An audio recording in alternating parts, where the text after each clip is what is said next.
எங்கள் தலைவர்கள் கற்பிச்சது அரசியல் என்பது மக்களின் மீது அதிகாரத்தை செலுத்துகிற விவகாரம் அல்ல, அது மக்களுக்கு ஆற்றப்படுகிற தொண்டு என்று போதிச்சார் எங்களுக்கு. இப்போ நாங்கள் புரிஞ்சு வச்சிருக்கிறது அரசியல் என்பது அனைத்து உயிர்களுக்குமான தேவையும் அதை நிறைவு செய்யும் சேவையும் தான் அரசியல். அந்த வழியில் இது அரசியல் இப்போ இல்லை. அன்னைக்கு உண்மை நேர்மை இருந்தது, இன்னைக்கு ஊழல் லஞ்சமாக இருக்குது எல்லாமே. அன்னைக்கு எளிமை தூய்மையாக இருந்தது, இன்னைக்கு பெரிய ஆடம்பரமாக இருக்குது. திரையரங்கு செட்டுகள் போல அரங்குகள் போல இருக்குது, திரைப்பட இது செட்டு போடுவோம்ல, பிரம்மாண்டமாக இருக்குது எல்லாமே. அன்னைக்கு கொள்கை முதன்மையாக இருந்தது, இன்னைக்கு கூட்டம் முதன்மையாக இருக்குது. அப்போ இது இங்கே அரசியல் எப்படின்னா ஒரு மிகுந்த ஒரு தொன்மமிக்க ஒரு வரலாற்றில் மூத்த ஒரு இனம், முதலில் பண்பட்டு நாகரிகம் அடைந்த ஒரு இனம். இந்த இனம் இதுதான் உலகத்துக்கு எல்லாத்தையும் கற்பிச்சிச்சு. இன்னைக்கு உலக அரங்கில் இது அவமானப்பட்டு தலை குனிஞ்சு நிற்குது. இது சேர சோழ பாண்டியர்கள் மூவேந்தர்களின் வாரிசு.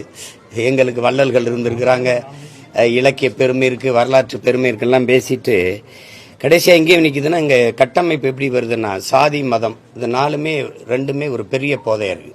அதுக்கப்புறம் சாராயம், அப்புறம் திரைக்கவர்ச்சி. இதில் இந்த சாராய போதை வீட்டை தான் பாதிக்கும், பெரிய அளவு இருக்கு. இந்த சாதி மதம் சமூகத்தை பாதிக்கும்.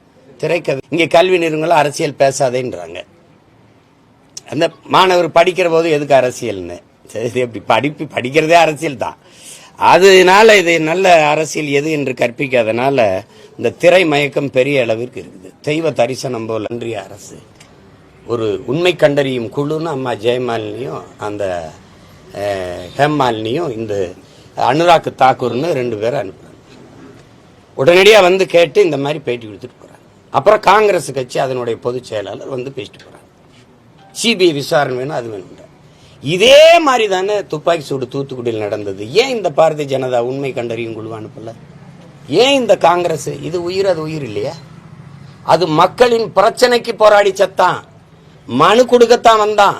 ஸ்டெர்லைட்டு எங்களுக்கு நிலம் நஞ்சாகுது, நீர் நஞ்சாகுது, எங்கள் வாழ்வாதாரத்தை பாதிக்குதுன்னு போராடி மக்கள் போராட்டம். அவன் வெகுண்டெழுந்து தன் உயிரை காக்க, நிலத்தை காக்க, வளத்தை காக்க வந்தான். அவனை சுட்டு கொன்னது யாரு? சுட சொல்லி உத்தரவு பிறப்பிச்சது யாரு? அதையே உண்மை கண்டறியும் குழு கேட்கல. அதையே இந்த 2 கட்சிகள்ல ஒருத்தர் யாரும் கேட்கல. உங்களுக்கு புரியுதுன்னு நினைக்கிறேன்.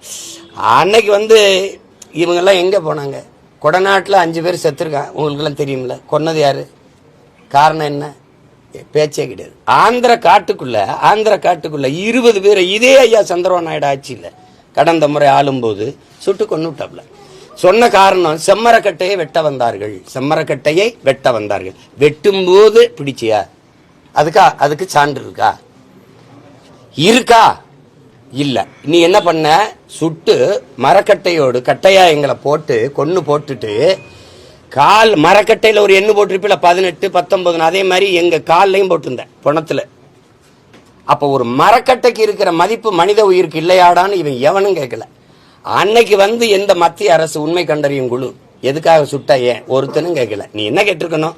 வெட்டவே வந்தான், சட்டப்படி உன் மாநிலத்தில் குற்றம், நீ சிறைதானே படுத்திருக்கணும். சுட்டுக்கொள்ற உரிமை உனக்கு யார் கொடுத்தது? நீ சிறைதானே படுத்திருக்கணும். என்னைய நாங்க தவறு, அதுக்கு வழக்காடுறோம், அதுக்கு குற்றத்துக்கு என்ன தண்டனையோ, எத்தனை ஆண்டு சிறையோ அதை அனுபவிக்கிறோம், வெளியில வர்றோம். நீ எப்படி சுட்டு கொண்டாயின்னு யாருமே கேட்கலையே. அதுக்கு ஒரு மத்திய புலனாய்வு விசாரணை கேட்கல, அதுக்கு ஒரு உண்மை கண்டறியும் குழு வரல, அதுக்கு ஒரு தனி நபர் நீதிபதி விசாரணை வைக்கல. அப்ப எப்படி இருக்கு? இப்ப தூத்துக்குடியில விசாரிச்சா அண்ணா ஜெகதீசன் அம்மா இதே அம்மா கொடுத்தாங்கல்ல, அந்த அறிக்கை தாக்கல் பண்ணாங்கல்ல, என்ன நடவடிக்கை நடந்திருக்கு? இப்ப இந்த அரசியலை எப்படி பாக்குறது? எப்படிப்பட்ட ஒரு இனத்துக்குள்ள எப்படிப்பட்ட சூழல்ல காலகட்டத்தில் நம்ம வாழ்ந்துகிட்டு இருக்கோம்னு நினைக்கும் போது அவ்வளவு பதட்டமா இருக்கு, பயமா இருக்கு. இதுக்குள்ளதான் நம்ம இந்த தலைமுறை பிள்ளைகளை விட்டு போறோமான்னு இருக்கும்போது எப்படி இருக்கு பாருங்க. அப்ப அந்த இறப்பை பற்றி ஒருத்தர் பேசல. அந்த குடும்பத்துக்கு எங்களுடைய இரங்கல், அவங்க துயரத்தில் நாங்க பங்கேற்கிறோம், இது நடந்துருச்சு அப்படின்னு ஒரு வார்த்தை கூட ஒருத்தரும் பேசலையே. அரசு மேல தப்பு, இவர் மேல தப்பு, இதுவா? அப்ப நமக்கு என்ன தோணுது? இந்த கூட்டத்தோடு நம்ம பிறந்ததே தப்பு, இந்த கூட்டத்தில் நம்ம வாழ்றதே தப்புன்னு தான் நமக்கு தோணுது. செஞ்சிருக்க வேண்டியது என்ன? நடந்ததுக்கு வருந்தி இனிமேல் இது போல நடக்காமல் திருந்தி நாங்கள் செயல்படுவோம்ங்கிற உறுதி இருக்கிறத ஒவ்வொருத்தரும் செஞ்சிருக்கணும். அதை ஒருத்தர் கூட பேசல. மத்தியிலிருந்து விசாரிக்க வந்த குழு ஏதாவது இந்த இறந்த குடும்பத்துக்கு ஆறுதல்னு ஏதாவது பேசி கேட்டிருக்கல? சொல்லுங்க, எதாவது கேட்டிருக்கல? இந்த பணம் செத்தவனுக்கு வாக்கியரிசி போடுறதே தான் அதுதான் தீர்வுனே. செத்து போனா 20 லட்சம் கொடுத்துருவோம், 10 லட்சம் கொடுத்துருவோம், 1.5 லட்சம் கொடுத்துருவோம், 2 லட்சம் கொடுத்துருவோம். இது காசா வாக்கியரிசி போடுவோம்ல, ஒரு 50-100 போடுவோம் அந்த வீடுகாட்டில் அல்லது சூடுகாட்டில். அது மாதிரி இது ஒரு லட்சமா போட்டுறது. எப்படி எப்படி சமூகம் மேம்படுது பாருங்க. இதெல்லாம் ஒன்றும் சொல்றதுக்கு இல்லை. இது அது இப்பேற்பட்ட தலைவனுடைய வீட்டு வாசல் நின்று பேசுறதுக்கு வெக்கப்படுறேன் நான். 50 ஆண்டு தான், அரை நூற்றாண்டு தான் இருக்கு. எவ்வளவு கேவலமா ஆயிடுச்சு பாருங்க அரசியல், எப்படி ஆயிடுச்சு பாருங்க. இது மிகுந்த வலியா இருக்குது, ரொம்ப சொல்ல முடியாத துயரமா இருக்குது. என்ன பண்றதுன்னு தெரியல. நேற்று மத்திய அரசு நிதி பகிர்வு அளிச்சிருக்கிறாங்க மாநிலங்களுக்கு. அதுல பாஜக ஆளுகிற மாநிலங்கள்ல அதிக நிதி பகிர்வும், தமிழ்நாட்டுக்கு 4000 கோடி ஒதுக்கி இருக்கிறாங்க. இதே உத்தரப்பிரதேசத்துக்கு 18,000 கோடி ஒதுக்கி இருக்கிறாங்க. இது எப்படி நீங்க பாக்குறீங்க? அது அவங்க மாநிலம், இது நம்ம மாநிலம். அதை நீ என்கிட்ட கேள்வி வைக்கிற, நீங்க உணரணும். நான் அதை சொன்னா என்னை பாசிஸ்டும்பீங்க, செப்பரேட்டிஸ்டும்பீங்க, என்னை இனவெறியன்பீங்க. ஆனா இந்தியாவில் பொருளாதாரத்தை நிரப்புகிற மாநிலத்தில் எனக்கு என்ன எத்தனாவது இடம்? அப்ப எனக்கு என்ன மதிப்பு இருக்கு? என் வரியை புறம் கட்டு. உத்தரப்பிரதேசத்தை விட குறையா எனக்கு 4 விழுக்காடு 5 விழுக்காடு வரி இருக்கா? சொல்லுங்க, நீங்க சொல்லுங்க.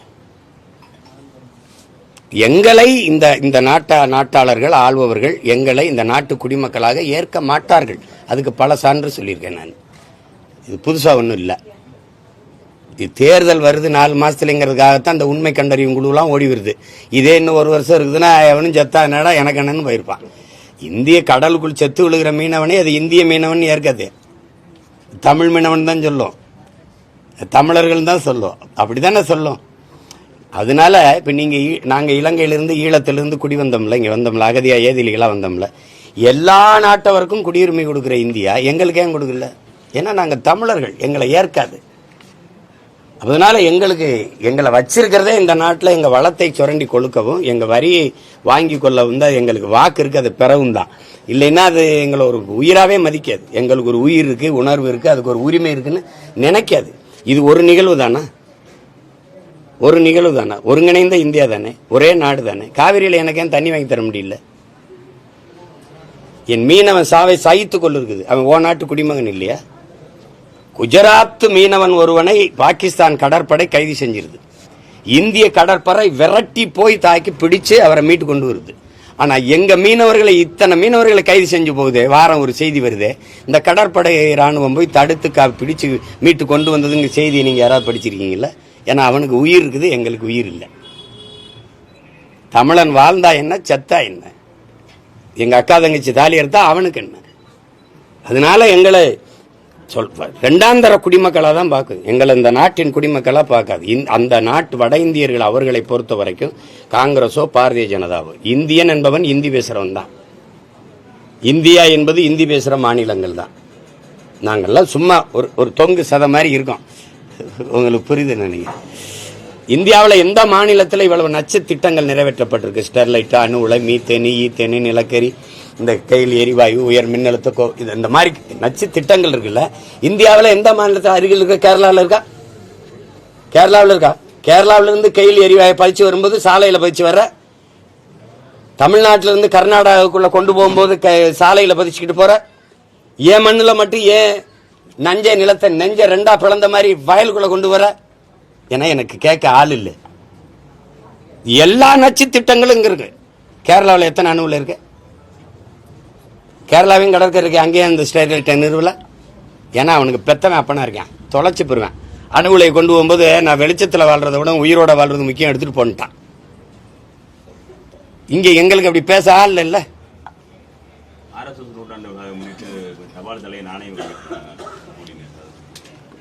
வெளியிடலைன்னா தான் நீங்க வியக்கணும். அவங்க அரசு, அவங்க அதிகாரம், அதுக்காக தான் 80 வருஷம் காத்திருந்து அதிகாரத்தை நிறுவிருக்காங்க, முழு அதிகாரத்தை நிறுவிருக்காங்க. இப்பதானே கூட்டணி 2 ஆண்டு, அதுக்கு முன்னாடி இருந்த 2 ஆண்டும் முழு அதிகாரத்தை நிறுவிருக்காங்க.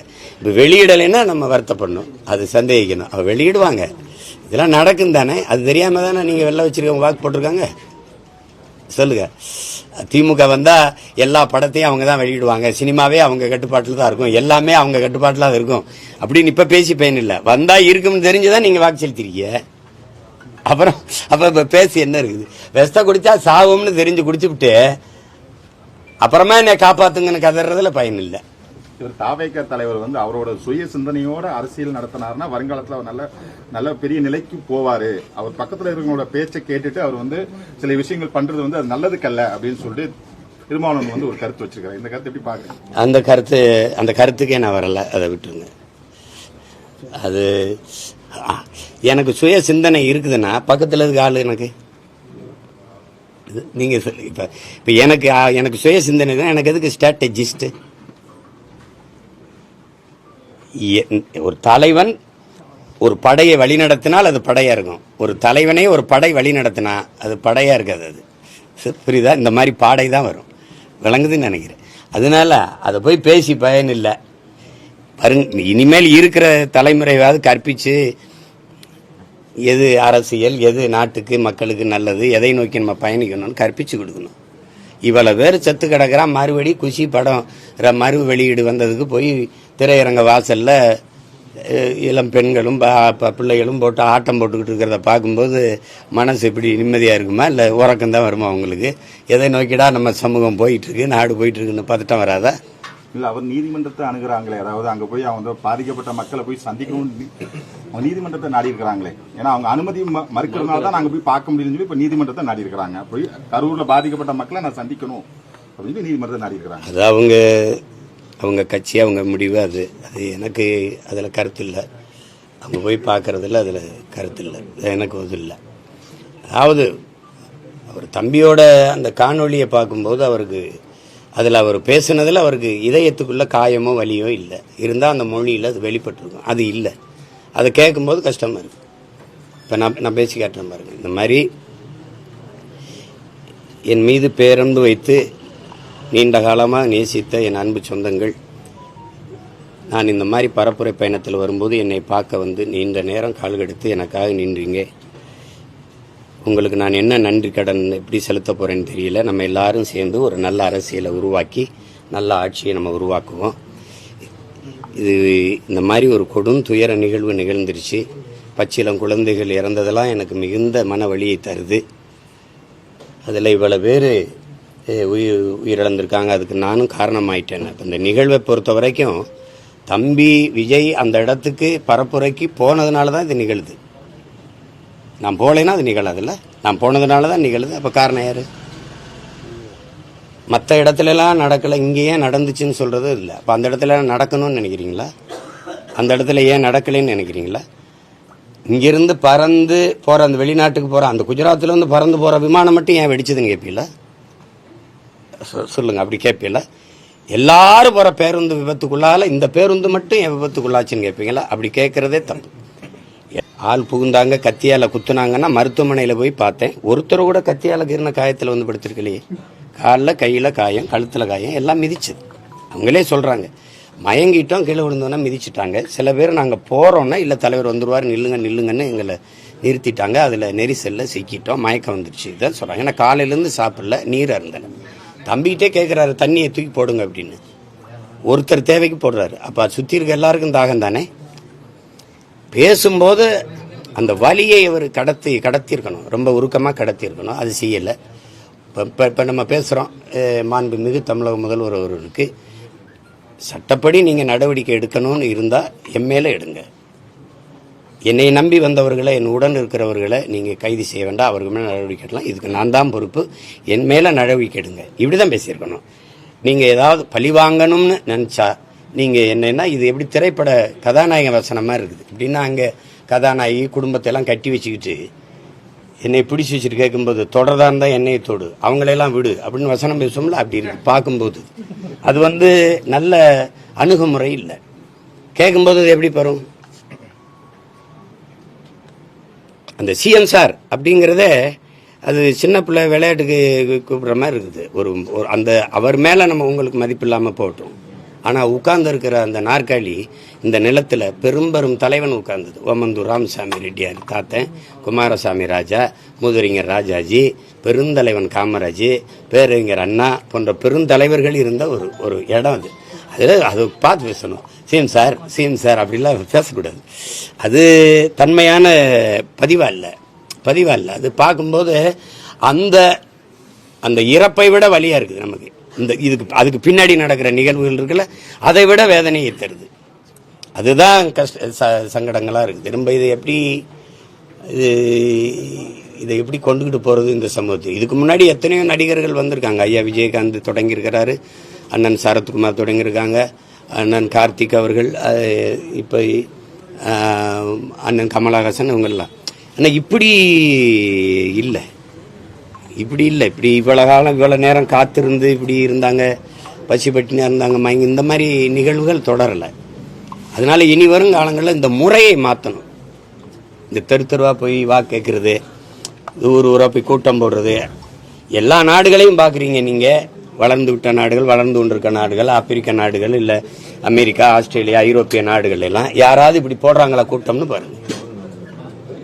ஒரு இடத்த கொடுப்பாங்க, அந்த உட்கார்ந்து இவர் இப்போ அமெரிக்கானா பைடன் பேசுவார், ட்ரம்ப் பேசுவார், ஹிலாரி கிளின்டன் பேசுவாங்க, ட்ரம்ப் பேசுவாங்க, அப்படிதான் பேசுவார். இவர் பேசுறது ஏற்புடையதுன்னா ஓட்டு போடுவாங்க, இவர் பேசுறது ஒரு அரங்கத்துக்குள்ள இருப்பாங்க. மற்றபடி இன்னைக்கு உள்ளங்கையில் எல்லார்ட்டையும் ஊடகம் இருக்கு. எல்லாரும் நீங்க இவ்வளவு ஊடகம் இருக்கீங்க, சீமான் என்ன பேசுறாரு, ஐயா ஸ்டாலின் என்ன பேசுறாரு, ஐயா எடப்பாடி என்ன பேசுறாரு, தம்பி விஜய் என்ன பேசுறாருன்னு கொண்டு போறீங்க. யாரு பேசுறது ஏற்புடையதோ அவங்களுக்கு வாக்கு செலுத்த போறாங்க. எவ்வளவு எளிமையா போயிருது பாருங்க. அதை விட்டு போய் ஒரு 30 நாள் இன்னி பாருங்க, மார்ச்ல இருந்து ஏப்ரல் 2 மாசம் வெயில்ல போய் கத்தி, மக்களுக்கும் தொல்லை, நமக்கும் தொல்லை, பெரிய பொருள் செலவு. ஒரு வளர்ந்து கொண்டிருக்கிற ஏழ்மையில சிக்கி இருக்கிற, வறுமையில் இருக்கிற ஒரு நாட்டின் அணுகுமுறையா இது இல்லை. இந்த முறையவே முதல்ல தகர்க்கணும், மாற்றணும்னு நான் நினைக்கிறேன். நீங்க இல்லைன்னா ஒரு தலைவருக்கு ஒரு 1/2 மணி நேரம் ஒரு நாள் கொடுத்துருங்க. இன்னைக்கு உங்க நேரம், நீங்க 1/2 மணி நேரம் பேசலாம். எல்லா தொலைக்காட்சியும் எடுப்பாங்க. தேர்தல் ஆணையமே சொல்லிட்டா, நான் என்ன நாட்டுக்கு நான் ஆட்சி அதிகாரத்துக்கு வந்தா என்ன செய்வேன், நான் பேசிட்டு போறேன். அப்புறம் நீங்க பேசிட்டு போங்க. இப்ப நீங்க பேசிட்டு போங்க. கேட்கிற மக்களுக்கு எது சரியா இருக்கோ வாக்கு செலுத்திட்டு போகட்டும். இந்த மாதிரி சிக்கல்கள் வராதுல்ல. அந்த இடத்துல கூடுற மக்கள் இல்லை. எத்தனை பேருக்கு அங்க சுத்தி வாழ்றவங்களுக்கு போக்குவரத்து நெரிசல், எவ்வளவு பேருக்கு அந்த அக்கம் பக்கத்தில் குடியிருக்கிற வீட்டுக்காரங்களுக்கு எவ்வளவு நெரிசல், எவ்வளவு இடையூறு, அதெல்லாம் பார்க்கணும். இனி வரும் காலங்களில் பார்க்கணும்.